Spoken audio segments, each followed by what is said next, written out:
Hi everyone, this is Dr. S.M. Badgio.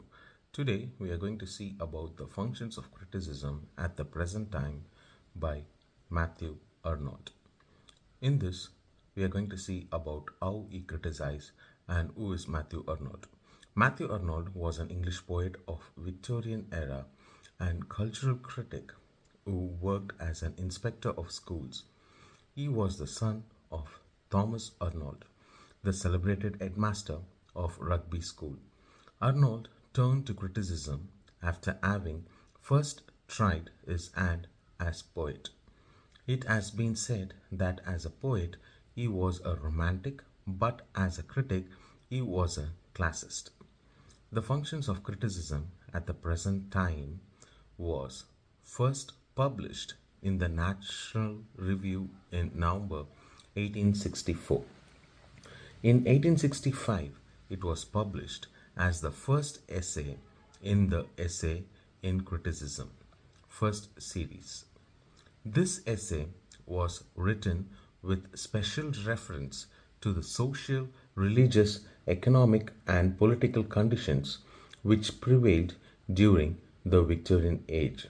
With this, the essays and the special references which it can be said, and Arnold found the British society, especially the middle class, was materialized and brutalized, chantralized and Philippinized, married British life.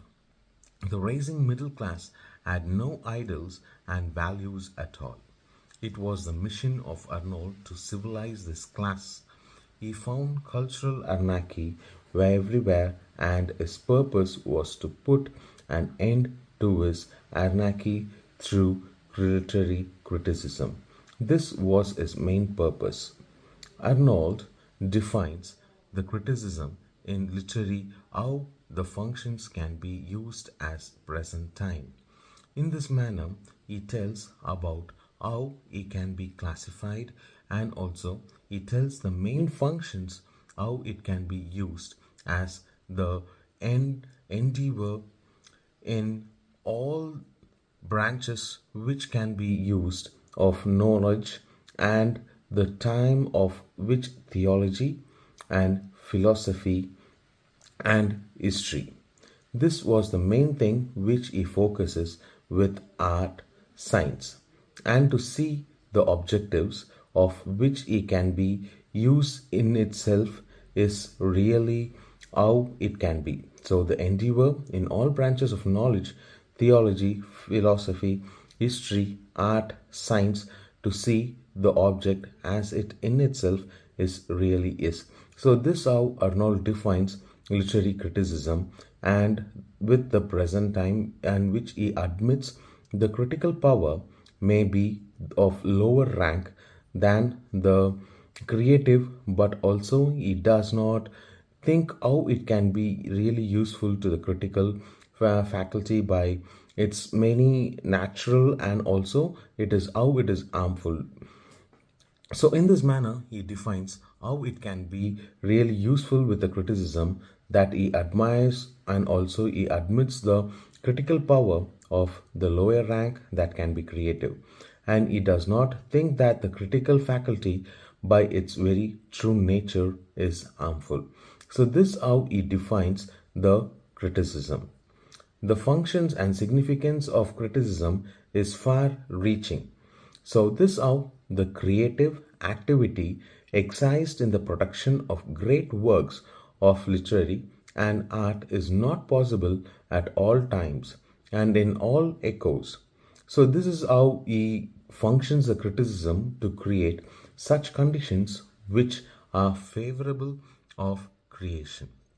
And this is how the significance and the criticism is far reaching with creative and active response to the production of great works of literature is not possible in all times, which he echoes in the functions of criticism to mainly create such conditions which can be mostly favorable to the creations, and also to how he employs with his great works.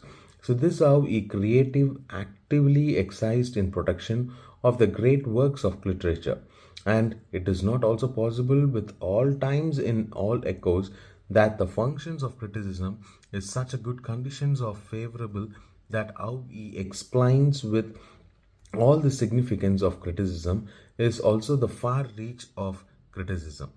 So, in England of first quarter of 19th century, the Romantics had a tremendous natural power, but it was partially crippled by the lack of vigorous intellectual life because the ferment caused by the French Revolution did not remain for a long distant intellectual and spiritual movement, because at that time the England which they came in 19th century was not that romantic, because it was natural power, and also it was partially crippled by the lack of vigorous how the intellectuals and humans were caused for the French Revolution, because at that time we can see it was not so romantic, and also the distinct intellectual and spiritual movement was also mainly focused.